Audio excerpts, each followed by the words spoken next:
सुर्खेतमा आउनुभएको तपाईँ अनि सुर्खेत आएर पनि काँक्रेबिहार नघुम्नु भएको तपाईँ, त्यसै गरी काँक्रेबिहार आउनुभएको तर सुर्खेतका अन्य धार्मिक स्थलहरूमा नजानु भएको तपाईँ, सबैजनालाई नमस्कार। कहाँबाट हेरिरहनु भएको छ? संसारको जुनसुकै ठाउँबाट, जुनसुकै क्षेत्रबाट हामीलाई हेरे पनि मनभरिको माया, त्यसै गरी च्यानललाई सब्सक्राइब गरिदिनु होला र मन परेमा लाइक गरिदिनु होला भन्ने पनि आग्रह गरे। यति बेला हामी सुर्खेत जिल्लाको काँक्रेबिहारमा छौँ, जो प्राचीन कालदेखि नै सुरुवात भएको एउटा बिहारमा छौँ। काँक्रेबिहार भनिन्छ। यति बेला तपाईँले यो ताल देखिरहनु भएको छ, सुर्खेतको बिचैमा पर्ने बुलबुले ताल। बुलबुले तालमा तपाईँले यो बोटिङ रहेको दृश्य तपाईँलाई देखाइरहेका छौँ। एकदमै रमणीय छ, रमाइलो छ। यदि तपाईँहरू पनि पुग्नु भएको छैन भने एकपटक पुग्नु होला है त। क्या रमणीय छ यो बोटिङ गर्न, धेरै पैसा लाग्दैन है। हामीले यसरी बोटिङ गरिरहेका थियौँ। आउनु होला तपाईँ पनि, सुर्खेत नजिकै हुनुहुन्छ, सुर्खेतको आसपासमा हुनुहुन्छ भने झन् सजिलो भइहाल्यो। टाढा हुनुहुन्छ भने त एकपल्ट आउनै पर्ने ठाउँ चाहिँ सुर्खेत हो। सुर्खेतमा बुलबुले ताल मात्रै नभई, काँक्रेबिहार मात्रै नभई, अन्य धेरै धार्मिक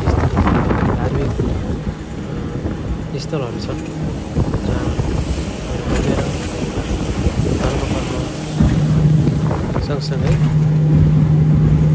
आफूले पनि रमाइलो लिन सक्नुहुन्छ है, हामीले जस्तै।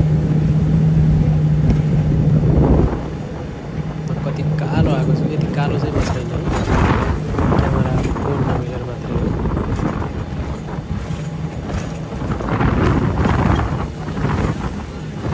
मभन्दा पछाडि भएको मान्छे मेरो श्रीमती, त्यो श्रीमतीभन्दा अलि अगाडि क्यामेराम्यान चाहिँ म आफै, त्यहाँतिर चाहिँ बोटिङ ड्राइभर के भन्छ। सुर्खेतको बुलबुले ताल नेपाली झन्डा सँगसँगै बोटिङ डर पनि लाउँछ, तर केही हुँदैन, एकछिन हो। र हामी यता बगैँचातिर आयौँ, जहाँ फुलै फुल छन्, जहाँ तपाईँ बस्न सक्नुहुन्छ श्रीमान श्रीमती भएर, या तपाईँले गर्लफ्रेन्ड लगेर पनि जान सक्नुहुन्छ। यो ठाउँमा एकदमै रमाइलो छ। क्या मजाको बगैँचा छ, फुलबारी, फुलहरू छन् अलि माथिपट्टि, रमाइलो छ दृश्य। जे होस्, आउनु होला है त। म्याडम यसरीको हिँड्नु भएको छ झोला बोकेर, क्यामेराको कोन दिनै मान्नुहुन्न। हिँडेको हिँडाइ, हेर न हिँडाइ, दाङ पुग्नु छ, छिटो हिँड भनेको, त्यही भएर यति चाँडो हिँडेको। फेरि तपाईँलाई दृश्य उही काँक्रेबिहारको देखाउँछौँ। यो ढुङ्गा कुदेर पहिला प्राचीन कालमा चाहिँ बनाएको अरे, मल्ल राजाहरूले होला सायद। यो कुनै किनेर ल्याएको चिज होइन, अथवा यो कुनै इट्टाहरू सिमेन्टहरू मिलाएर बनाएको चिज चाहिँ होइन। यो चाहिँ एउटै ढुङ्गालाई कुदेर यसरी, त्यसलाई के भन्छ, हस्तकला भन्छ कि के भन्छ, हातले कुदेर बनाएको है। एकदम मजाको छ, बिच जङ्गलको बिचैमा। के मजा छ। एउटा सिडी चढेर आयो, टक्क लाएर रमाइलो छ दृश्य है। यो ताल हेर्नु, बुलबुले ताल। आहा, सुर्खेत बुलबुले ताल। सुर्खेत बुलबुले जाउँला नचौला मादलु तालैमा भनेर गीत गाउँथ्यौँ कि हामीले जमानामा।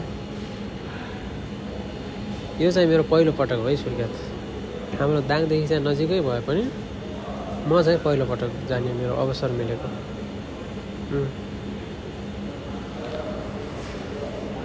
तपाईँहरू पनि जानुभएको छ त सुर्खेत?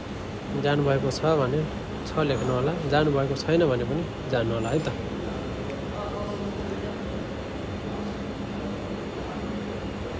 पानीको